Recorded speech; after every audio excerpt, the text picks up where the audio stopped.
안녕하십니까. 오늘도 로드마스에 방문해 주신 여러분 감사합니다. 오늘은 인공 오아시스라는 제목으로 중동 기후에 대해서 살펴보려고 합니다. 그리고 왜 하나님은 우리를 안 좋은 곳에서 살게 하셨나요? 라는 물음에도 답해 보도록 하겠습니다. 지금 보는 지역은 아랍에미레이트의 지도입니다. 왼쪽 편에 보면 사우디, 오만 육지 지역이고 여기 바다 지역을 참조해서 이 지도를 살펴봤으면 좋겠어요. 근데 여기에 지도에 노란색이 대부분인데 황토 색깔 된 부분이 있죠? 동그라미 친 부분. 이 부분의 특징은 무엇일까요? 그 이유는 옛날 옛적에 인구들이 지금도 그렇지만 많이 살았던 곳입니다. 상대적으로 다른 사막 지역에는 사람이 거의 살지 않았는데 이 지역에는 황토색 된 부분에는 사람들이 살고 있었습니다.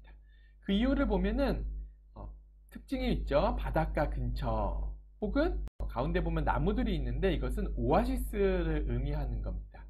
그래서 옛날 이 지역의 사람들은 어떻게 살았냐면 바닷가 근처에 살면서 고기잡이를 했어요. 또는 바닷물 속에 들어가서 진주를 캐는 그런 일들을 했죠. 그리고 그 진주를 캔 그것들을 다른 나라로 이제 수출하는 그런 일들을 했기 때문에 바다 근처에 항구를 세우고 만들어서 생활을 했습니다. 물론 그 사막 지역에 겨울철이 되면 유목 생활을 하기 때문에 그 사막 안쪽으로 들어가기도 했지만 그때는 잠시 거기에 머물고 동물들을 먹인 다음에 다시 오아시스나 바닷가 근처에서 주로 살았다라고 이야기를 합니다.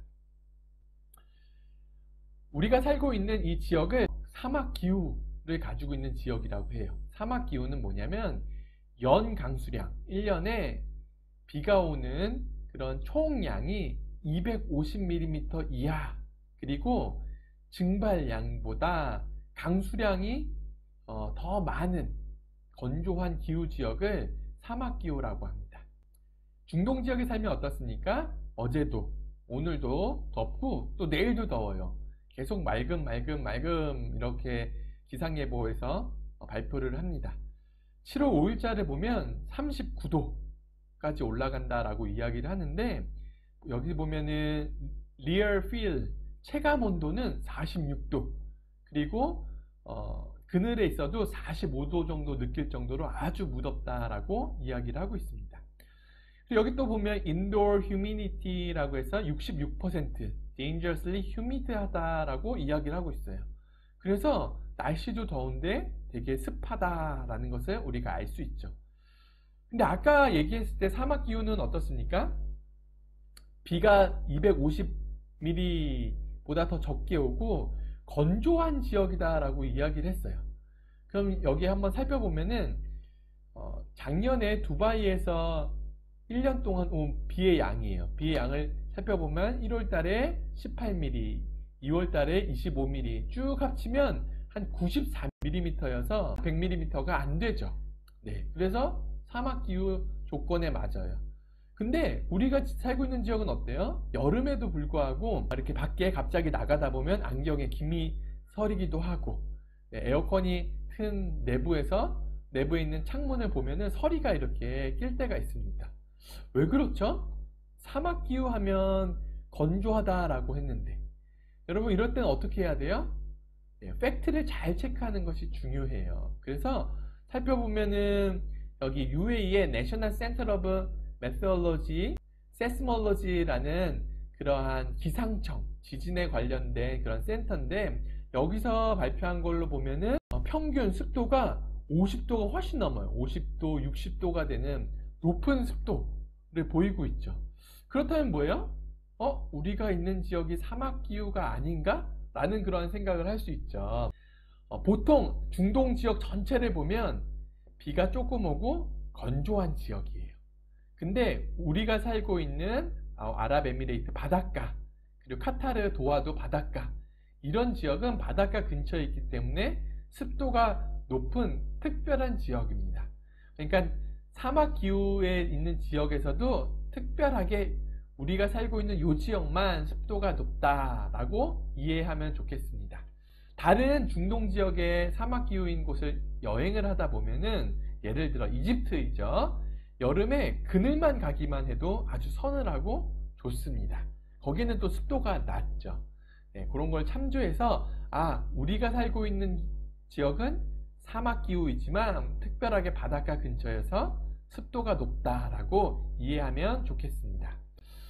그렇다면 이 사막 기후에서 살기가 너무너무 어렵죠. 비도 조금 오고 날씨는 너무 덥고 이런 곳에서 옛날부터 생존하기 위한 생존법이 있었습니다. 첫 번째로는 윈드캐쳐라는 그런 것이 있어요. 여러분 이런 그런 건축물 좀 보셨나요? 지금은 보통 집에는 거의 없어요. 없는데 올드쑥이나 아니면 우리나라 말 민속촌 같은 데를 방문하면 이런 건물들 모양을 볼 수가 있죠. 이것은 뭐냐면 천연 에어컨 작용을 하는 그러한 곳입니다. 윈드타워라는 곳인데 이 바람을 이용해서 시원한 쿨링 시스템을 하는 그러한 곳이에요. 옛날 페르시아 지역에서 이 건축 양식이 널리 퍼졌다라고 이야기를 합니다. 이 타워는 지상으로부터 땅에서부터 약 15m 정도 높이에 있어요.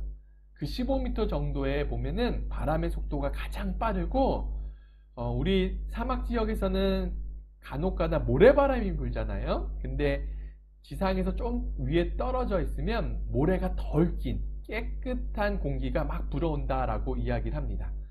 그래서 이쪽으로 높게 떨어진 곳에서 바람이 싹 들어가는 거예요. 이 바람이 들어가서 이 아래로 슉 가면서 시원한 바람이 되어지고 더운 바람은 다시 나가게 된다라고 하고 있습니다.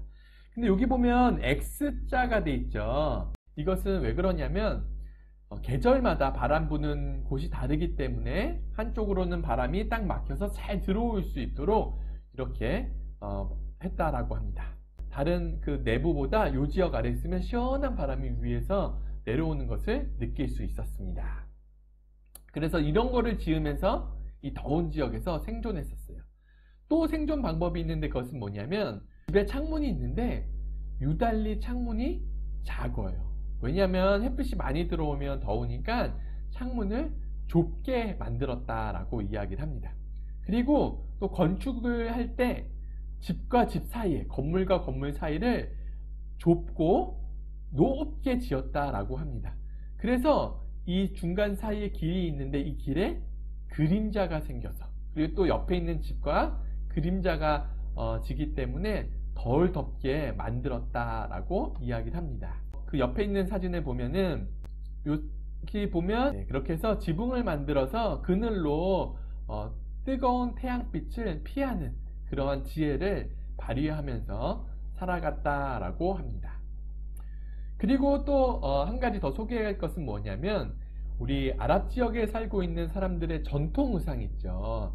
이것은 뭐 이슬람 종교 때문에 입는 거 아닙니까? 라고 묻기도 하지만 더 기원을 살펴보면 이곳의 기후 형태 때문에 이렇게 입게 된 겁니다. 먼저 더운데도 긴 옷을 입고 있어요. 그것은 뭐냐면 뜨거운 햇빛으로부터 내 몸의 온도를 잘 유지하기 위해서 태양빛이 내 피부에 직접 닿는 것을 막아주기 위해서 이렇게 다 가리고 있다라고 이야기를 합니다. 그리고 남자들도 치마 같은 걸 입죠. 그것은 왜 그러냐면 윈드캐쳐랑 비슷한 원리이기도 한데 좀 반대로 아래로부터 바람이 들어가서 여기서 바람이 순환되어지는 그런 역할을 해서 시원함을 좀 더 느낄 수 있다라고 이야기를 합니다.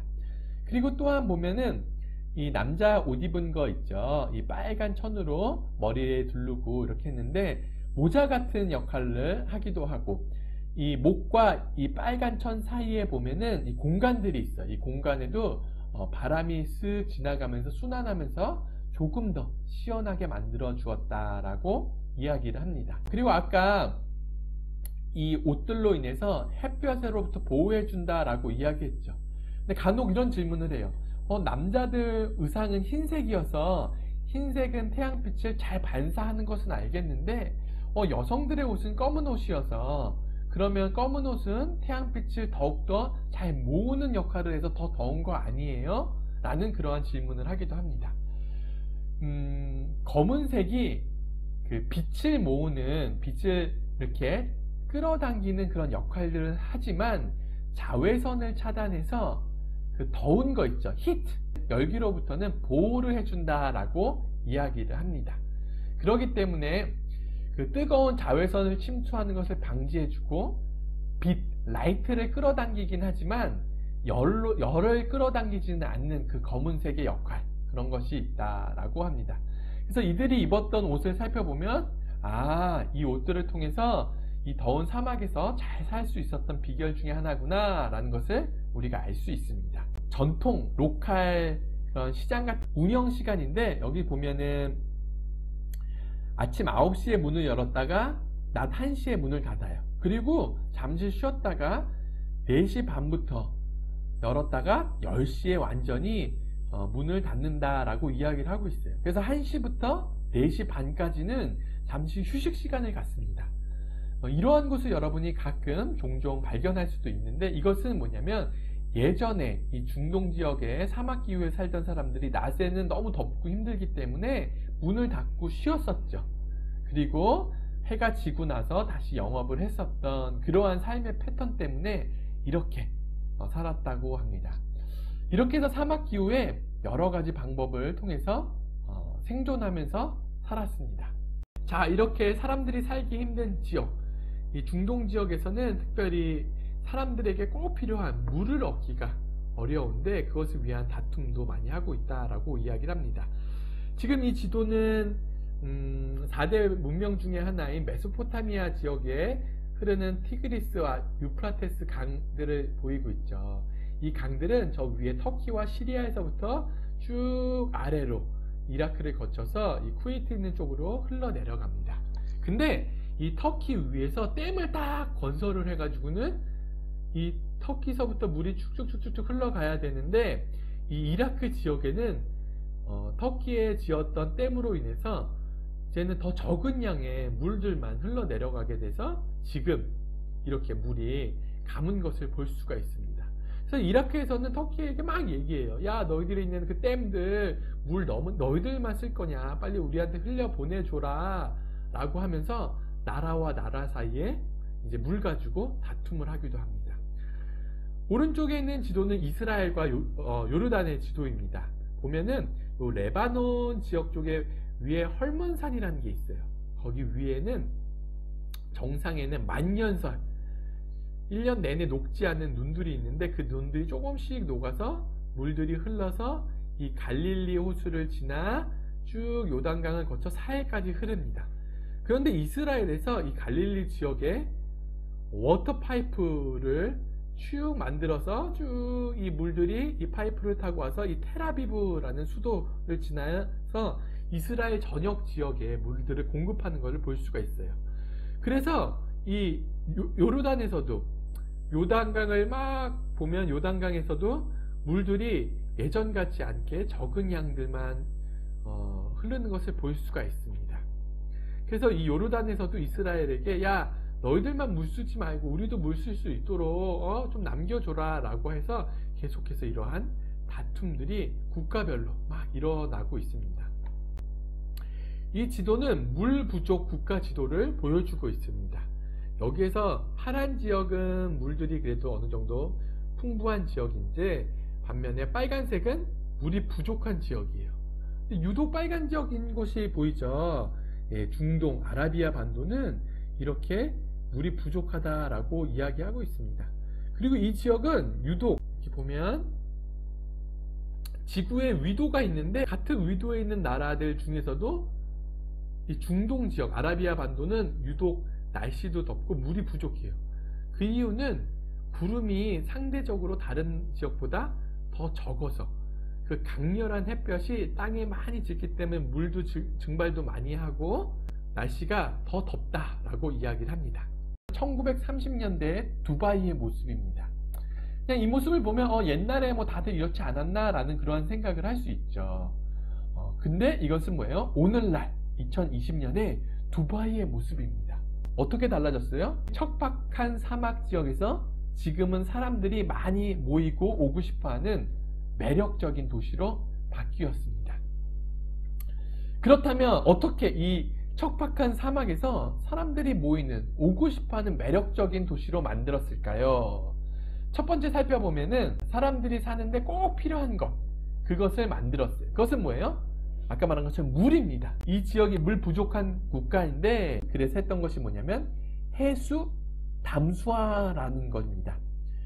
여기에 보면 세계 해수 10대 그 담수화 국가가 있어요. 보면 사우디 아랍에미레이트, 그리고 4위가 쿠웨이트, 또 알제리도 북아프리카죠. 그 다음 카타르, 리비아, 많은 지역 보면 이스라엘도 있고요. 중동 지역에 있는 나라가 대부분입니다. 그래서 물이 부족하기 때문에 바닷물을 이용해서 우리가 사용할 수 있는 물로 바꾸는 것, 그 일들을 한 겁니다. 이 일에 우리나라 두산중공업이라는 곳이 세계 최고여서 많은 지역에 공사를 해서 지금 이 지역에 있는 사람들이 물을 잘 공급받을 수 있게 만들었다고 합니다. 특별히 해수 담수화는 뭐냐면 그 바닷물 있죠. 바닷물은 아까 소금이 많이 담겨져 있어서 사용할 수 없는 물이라고 했어요. 근데 그 바닷물을 막 끓여서 증발시킨 다음에 수증기가 된 것을 다시 모으는 것, 조금 어려울 수 있죠. 그래서 우리가 먹을 수 있는, 사용할 수 있는 물로 바꾸는 작업, 그것을 한 겁니다. 사람들이 살 수 있는 토대를 만드는 작업을 했고요. 또 모일 수 있도록 플랫폼을 형성했습니다. 그것은 뭐냐면 이 중동 아프리카 지역에서 여러분 사업하고 싶습니까? 그러면 아랍에미리트로 오세요 라고 해서 프리존이라는 외국인들도 사업을 편하게 할 수 있는 지역을 만들었어요. 그리고 두바이 인터내셔널 파이낸스 센터라고 해서 그 금융의 허브로 만들기 위해서 이런 센터도 만들고 많은 직업들을 창출해서 주변에 있는 많은 사람들이 이곳에 오면 좋은 직장을 얻을 수 있기 때문에 많이 이곳에 오게 되었습니다.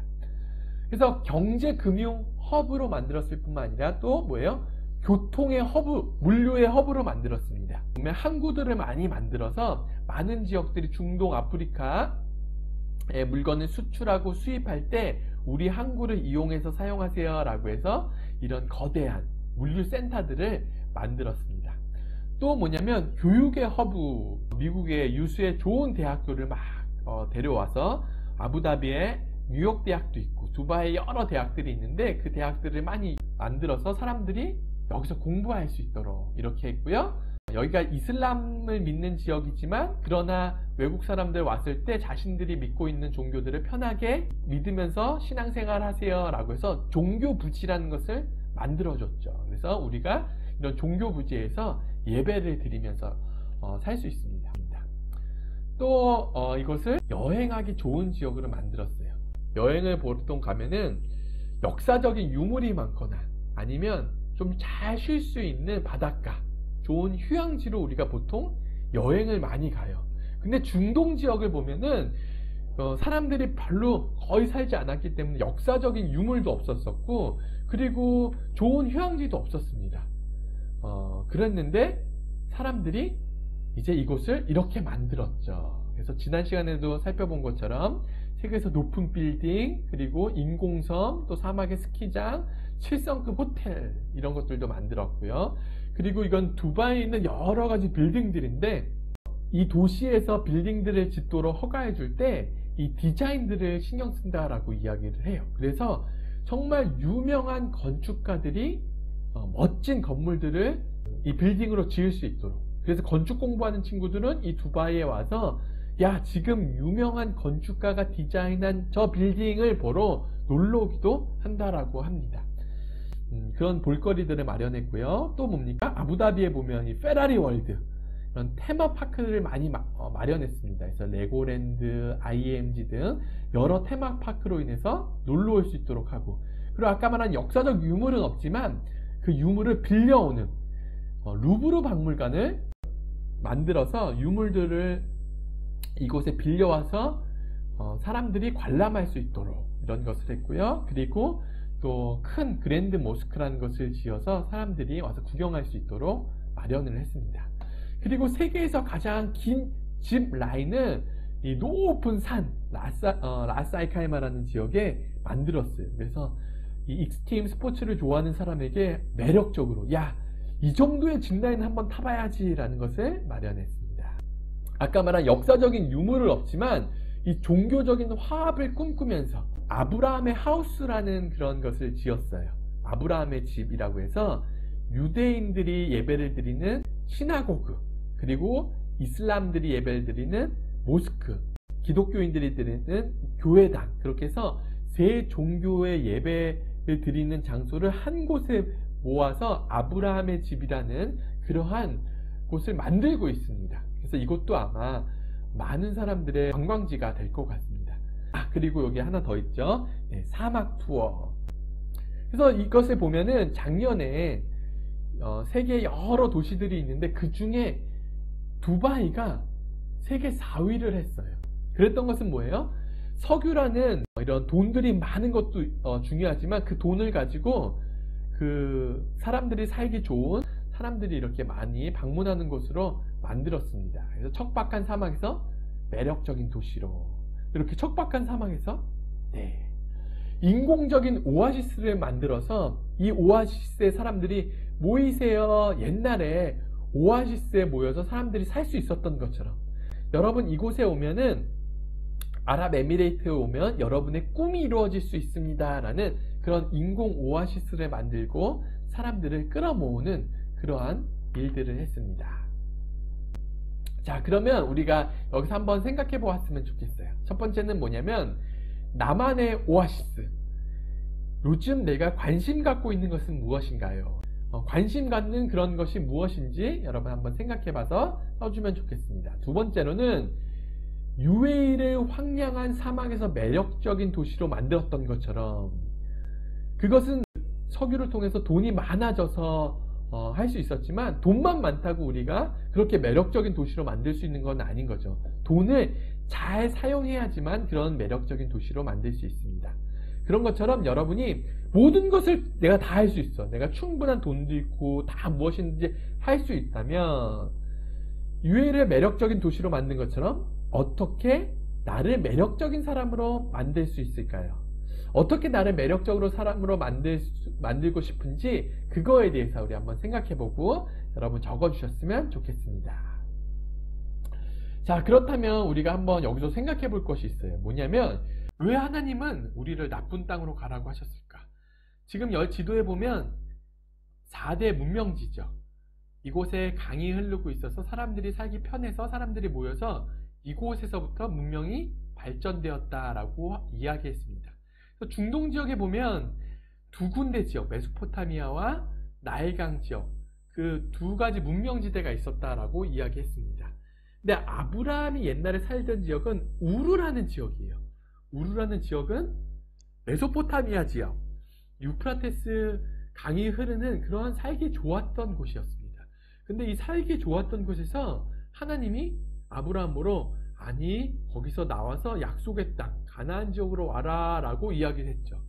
이 지역에 살다가 이 지역에 가뭄이 들어서 살기 힘들어지자 이 나일강 지역 애굽 땅으로 왔어요.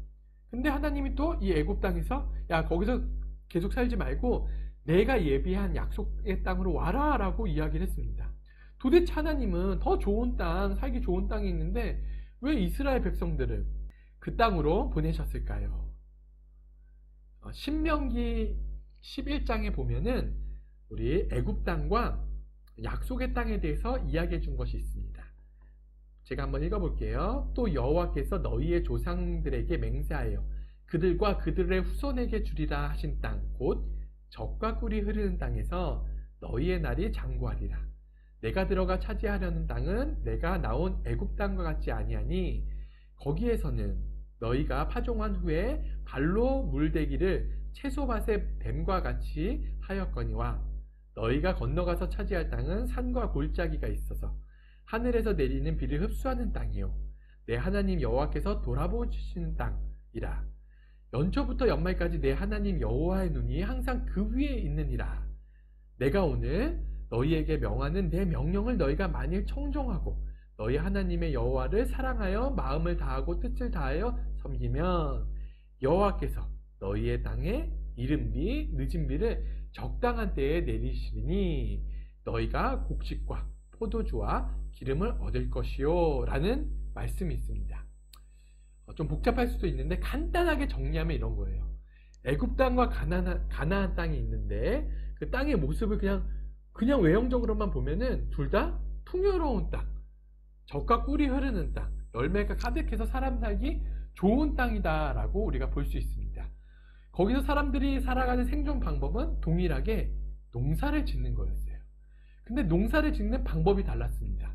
애굽 땅에서는 나일강에서 흐르는 그 강물을 물을 끌어와서 밭에 물을 대주는, 그래서 농사를 짓는 것이었고요. 가나안 땅에서는 이른 비와 늦은 비가 적절하게 내려서 농사를 짓는 그러한 곳이었습니다. 그래서 애굽 땅은 강물이 흐르는데 강물이 밭보다 더 낮은 지역에 있었어요. 그래서 지금 이 사진에 보인 것처럼 물레방아를 이용했습니다. 물레방아를 발로 이렇게 눌러서 그 물을 끌어서 이렇게 가져왔던 것입니다. 그래서 애굽 땅은 인간의 힘으로 삶을 일구어내는 지역이에요. 저기 강물이 있어서 강물을 언제든지 내가 내 힘으로 열심히 끌어 모으면 농사를 잘 지을 수 있는 땅인 반면에 가나안 지역은 하나님만 의지하며 은혜로 살아가는 지역이었습니다. 내가 물을 끌어올 그러한 곳은 없어요. 근데 하나님에게 기도하고 하나님 비를 내려주세요. 그러면 하나님이 적절하게 이른 비와 늦은 비를 내리게 해주셔서 내가 하는 것이 아무것도 없지만 하나님의 내려주신 그 비로 은혜로 살아가는 그 지역이었습니다. 자, 이른 비와 늦은 비에 대해서 잠시 살펴보고 가도록 하겠습니다. 1월부터 12월달 달력이 있는데 이른 비는 연초에 내리는 비가 아니라 9월달에서 10월달쯤 내리는 비를 이른 비라고 하고요. 늦은 비는 3월과 4월 사이쯤 내리는 것이 늦은 비예요. 그래서 이제 이스라엘 지역을 살펴보면은 건기와 우기로 나누어져서 여름 때 있죠. 4월부터 10월 이 더울 때를 건기라고 해서 비도 잘 안 오는 그러한 때입니다. 비가 잘 안 오면 땅이 메마르겠죠. 물이 부족하고 땅이 말라서 땅이 딱딱해지고 막 물이 부족해서 갈라지기도 하겠죠. 그래서 그 갈라진 땅에 그냥 씨를 뿌리면 씨가 땅에도 들어가지 않기 때문에 씨를 뿌릴 수가 없어요.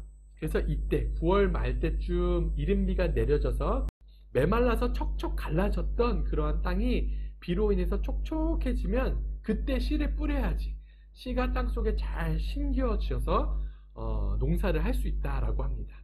그래서 이때 이른 비가 잘 내려야 되고요. 10월부터 농사를 열심히 짓기 시작하죠. 11월, 12월, 1월달.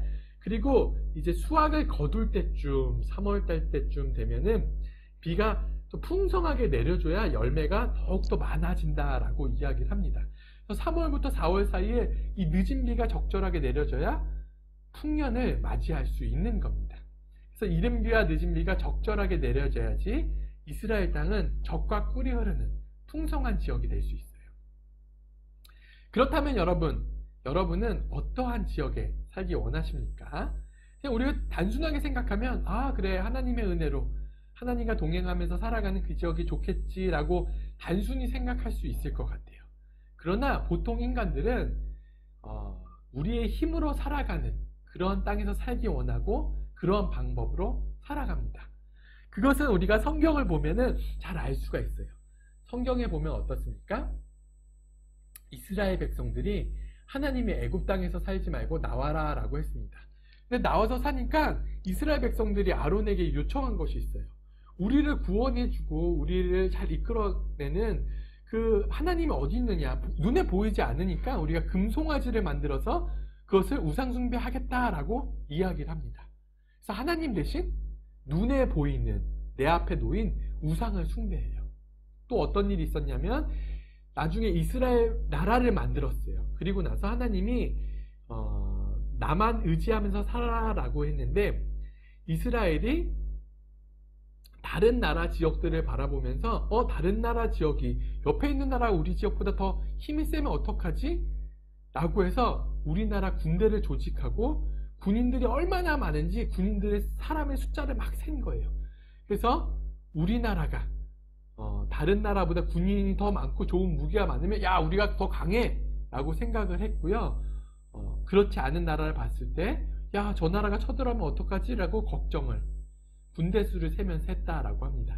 그리고 동맹을 맺었어요. 하나님만 의지하라라고 했는데 옆에 있는 다른 나라랑 이제 약속을 하면서 우리가 힘들 때 너희들 우리를 도와줘.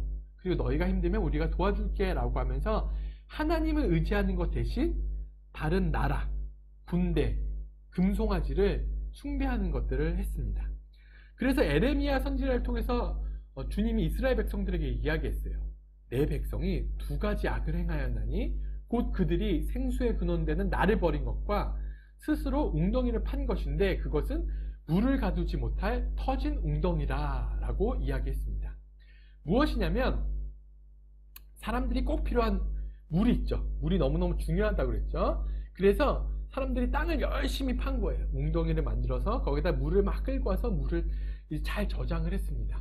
그래서 그 물을 보면서 야, 우리는 1년, 2년, 3년 비가 안 와도 농사를 잘 지을 수 있어 라고 하면서 하나님을 의지하는 것 대신 하나님 우리에게 비를 내려주세요 라고 하나님을 의지하는 것 대신에 웅덩이를 바라보고 웅덩이 믿고 막 사는 거예요. 그래서 하나님을 잊고 막 살아갔던 것이죠. 근데 하나님이 얘기하신 거예요. 너희들이 열심히 땅을 파고 만들었던 그 웅덩이 내가 한 방에 그 웅덩이를 망가뜨릴 수도 있는데 지진이 나면은 거기에 금이 가서 너희가 열심히 모았던 물들이 한 번에 다 사라질 수 있는데 라고 이야기를 하고 있습니다. 그래서 너희들이 지금 믿고 있는 돈이나 옆에 있는 나라나 군대 같은 것이 터진 웅덩이와 같다라고 이야기하고 있는 것입니다. 그래서 우리가 지금 열심히 모아놓던 거 있죠. 그것이 코로나로 인해서 다 무기력하고 쓸모없는 것이 된 것처럼 인간이 뭔가 아무리 열심히 하더라도 그것이 하나님을 의지하지 않을 때 터진 웅덩이와 같다라고 말씀하고 있는 것입니다.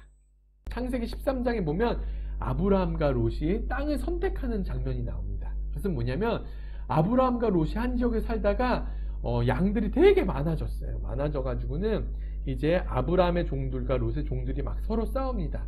야, 우리 이 지역에서 양들 먹여야 되는데 너희들 절로 가! 막 하면서 이 좁은 땅에서 막 싸우기 시작했어요. 그래서 아브라함과 롯이 회의를 합니다.